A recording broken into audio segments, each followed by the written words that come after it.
Taste the Daily. நாட்டை கொள்ளையடிக்கின்ற கும்பலை ஓட ஓட விரட்டுவீங்களா? விரட்டுவீங்களா? இன்றைக்கு திமுக கார்பரேட் கம்பெனி ஆகி போச்சு. நீங்க பாருங்க, அந்த குடும்பத்திற்கு தான் மந்திரி ஆக முடியும்.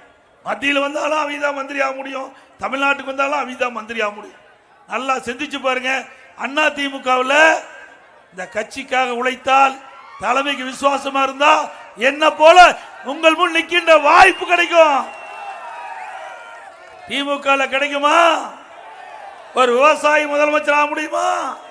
ஒரு விவசாயி பொதுச் செயலாளர் ஆக முடியுமா? கட்சிக்கு ஒரு தொண்டன் கூட சரியான முறையிலே பணியாற்றினால், கட்சி பணியாற்றினால் நிச்சயமாக உயர்ந்த இடத்திற்கு வரக்கூடிய ஒரே கட்சி அண்ணா திமுக கட்சி.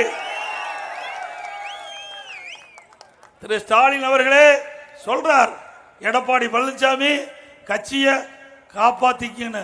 நாங்கெல்லாம் கட்சி காப்பாத்திக்கிட்டு தான் இருக்கிறோம். நீ உங்க கட்சி காப்பாத்த பாரு. ஏன்னா ஒவ்வொரு அமைச்சர் கதவை தட்டி தட்டி அமலாக்கத்துறை இன்றைக்கு வழக்கு இருப்பதை சுட்டி காட்டிட்டு இருக்கிறாங்க. எத்தனை அமைச்சர் தேர்தலுக்குள்ள உள்ள போவாங்கன்னு தெரியல. அவ்வளவு ஊழல் செஞ்சிருக்கிறாங்க. நல்லா உங்களுக்கு தெரியும். டாஸ்மாக் ஊழல், டாஸ்மாக் ஊழல்.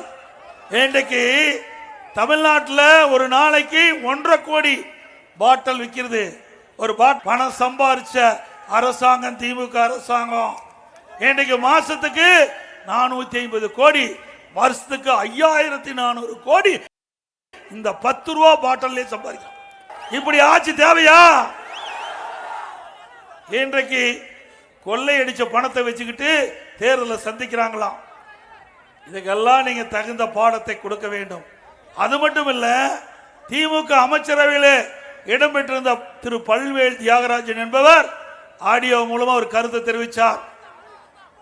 திரு சபரீசன் அவர்கள், அப்படின்னா திரு ஸ்டாலினுடைய மருமக திரு சபரீசன், உதயநிதி ஸ்டாலினுடைய மகன், 2 பேரும் 30,000 கோடியை கையில் வைத்துக் கொண்டு என்ன செய்வது என்று தெரியாமல் திகைத்துக் கொண்டிருப்பதாக நாம சொல்லல. அன்றைய பைனான்ஸ் மினிஸ்டர், இன்றைக்கும் திமுக அமைச்சராக இருக்கின்ற திரு பல்வேல் தியாகராஜன் சொன்னார். அப்படின்னா ஒரு அமைச்சரே, அந்த அமைச்சரவையில் இருக்கின்ற ஒரு அமைச்சரே அந்த ஊழல் சொல்றான்னா அது ஊழல் தானே நடந்திருக்குதுல்ல.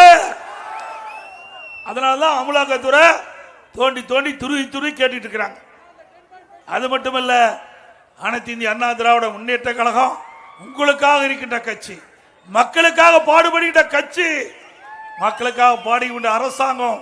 அண்ணா திமுக ஆட்சி இருக்கின்ற பொழுது கிராமத்தில் இருக்கின்ற ஏழை எளிய நடுத்தர குடும்பங்கள், நகரத்திலே இருக்கின்ற ஏழை மக்கள் அரசு பள்ளியிலே படித்துக் கொண்டிருக்கிறார்கள். அவர்களுக்கு 2019-20 நீட் தேர்வில் வெறும் 9 பேர் தான் தேர்ச்சி பெற்றாங்க, மருத்துவராக முடிஞ்சது. நானும் அரசாங்க பள்ளியிலே படித்தேன். அரசு பள்ளியை படித்த மாணவர்கள் ஏழைகள், பெரும்பாலும் விவசாயி தொழிலாளருடைய குழந்தை தான் அதிகமா படிக்குது.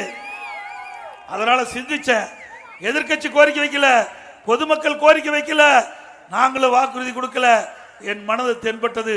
நானும் கிராமத்தில் பிறந்து வாழ்ந்தவன், அரசு பள்ளியிலே படித்த காரணத்தினாலே அரசு பள்ளி மாணவர்கள் மருத்துவராக வேண்டும், கனவு பலிக்க வேண்டும் என்ற அடிப்படையில் 7.5% உள்ளிட ஒதுக்கீடை கொண்டு வந்து சட்டம் இயற்றப்பட்டு அமுல்படுத்தப்பட்டு இன்றைய தினம் அதன் மூலமாக தேர்ச்சி பெற்ற 2818 பேர் இன்றைக்கு மருத்துவராக படித்துக் கொண்டிருக்கிறார்கள்.